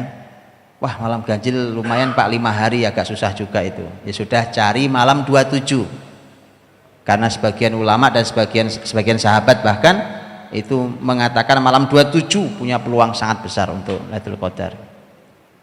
Malam 27 juga susah Pak, saya bilang no comment. Paham ya? Oh malam 27 lo nggak bisa juga. Jadi gitu Pak latihannya ya. Ini latihan nih, latihan. Kalau oke Pak saya bisa, alhamdulillah. Tapi malam hari, alhamdulillah luar biasa. Berangkat dari masjid, pulang ke masjid. Ke kantor tuh Pak. Berangkatnya dari masjid, pulang ke masjid. Tapi jangan mampir. Itikaf itu begitu memang Pak. Kalau pun ada keperluan dia boleh keluar, tapi hanya untuk keperluan yang benar-benar wajib. Dulu Nabi dikabari ada yang meninggal saja, Nabi nggak ikut Pak. Nggak ikut untuk dikabari yang ada yang sakit, apa kata Nabi salam. Mudah-mudahan Allah berikan kesehatan. Tapi nggak ikut ke rumah itu. Jadi yang benar-benar kewajiban pribadi harus dijalankan, ya jalankan. Ya, tapi tadi begitu selesai langsung kembali, urusan selesai langsung kembali ke masjid lagi, begitu itu caranya. Tapi kalau mau merasakan betul rasanya kayak apa indahnya itikaf Nabi, antum harus cuti kerja full 10 hari cuti kerja, ya. Nggak bisa Ramadan ini ya berdoalah pada Allah dikasih umur Ramadan depan, begitu ya. Ya, dengan cara itu nanti betul-betul Ramadan itu indah rasanya Pak. Kalau didik anak dengan cara itu, ya Allah, itu anak insya Allah mudah dididiknya Pak. Seperti tanah yang gembur, yang subur, ditanami apa aja numbuh kebaikan. Ya, wallahu a'lam bishawab.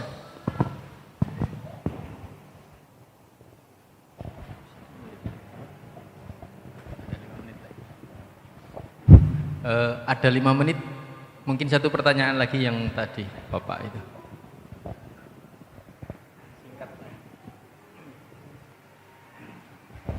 Assalamualaikum warahmatullahi wabarakatuh. Ustadz Budi, saya ingin menyerahkan, kebetulan Ustadz Budi Azhari ini adalah pakar sejarah Islam. Dalam bulan Ramadan para setan itu kan dibelenggu. Namun kenapa suasana Ramadan di Timur Tengah, khususnya di Tanah Suci dan di Indonesia itu nuansanya cukup berbeda. Saya pernah merasakan iktikaf di bulan Ramadan di Tanah Suci itu benar-benar ibadahnya 10 hari terakhir luar biasa. Namun ketika saya di Indonesia, saya tidak mendapatkan apa yang terjadi di Tanah Suci. Pertanyaannya kenapa di Tanah Suci begitu luar biasa, tapi 10 terakhir bulan Ramadan di Indonesia justru yang ramai itu pusat-pusat pembelanjaan. Apakah setan di Indonesia dengan setan di Arab Saudi ini setannya sama nggak kira-kira Ustadz? Kenapa yang justru mayoritas Muslim terjadi seperti itu? Ya mungkin begitu. Akhirul kalam. Assalamualaikum warahmatullahi wabarakatuh. Baik, kalau setannya beda saya juga nggak tahu ya kan. Tapi begini, Imam Ibnu Qayyim rahimahullah ta'ala menyampaikan tentang kenapa dosa itu bisa kejadian, bisa sampai bisa kita lakukan. Penyebabnya dua, Pak. Satu dari eksternal, bisikan setan. Yang kedua karena memang setannya kita, jiwa yang buruk, an-nafsul khabithah istilah Ibnu Qayyim, jiwa yang buruk, jiwa yang jahat. Makanya kalau Ramadan karena setan diikat, tentu ada pembahasan sendiri ya Pak, ada pembahasan khusus. Imam Ibnu Hajar di Fathul Bari detil panjang lebar menjelaskan kalimat setan diikat gitu ya, kenapa masih ada kejahatan, itu ada pembahasannya detil sendiri, tapi saya tidak perlu bahas. Tapi gini, secara umum setan kan diikat di Ramadan. Lah kalau di Ramadan kok ada bisikan kejahatan, maka ketahuilah itu Anda. Mau setannya diikat. Jadi Ramadan ingin membuka siapa kita. Paham? Siapa kita sebenarnya? Sebaik apa kita sebenarnya? Ramadan, tungguin Ramadan, Pak. Bisikan kejahatan apa yang muncul itulah kita. Paham ya? Oke. Maka sekarang baru terjawab. Kenapa di Tanah Suci 10 hari terakhir keadaannya luar biasa, kita tahu ya.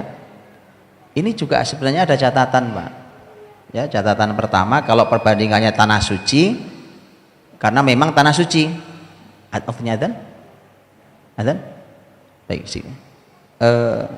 Tanah Suci memang berbeda, tetapi babnya bukan Tanah Suci saja sebenarnya, karena di tempat-tempat lain secara umum juga Masya Allah ada yang bagus.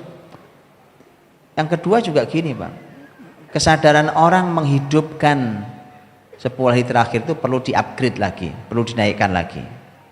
Kemudian juga lembaga-lembaga apapun itu, instansi, kantor, lembaga pendidikan apapun, itu kalau di Saudi itu secara umum mereka sudah libur di 10 hari terakhir karena pertimbangannya ibadah, iktikaf. Nah kalau kita libur itu pertimbangannya pulang kampung, terus kita benturkan dengan silaturahim pulang kampung, padahal ini syariat tidak berbenturan gitu ya.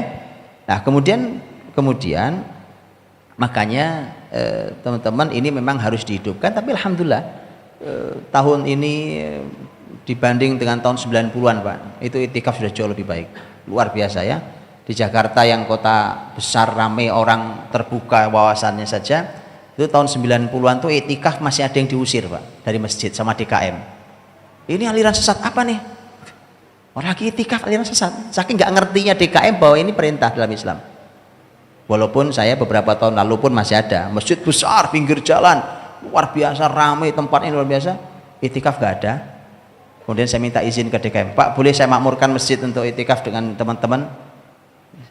Boleh aja Ustaz. Begitu kita jalankan dia bingung, loh iktikaf tuh begini ya, nggak pernah terbayang Pak. Kalau terbayang mereka itu kan nggak pernah menjalankan iktikaf.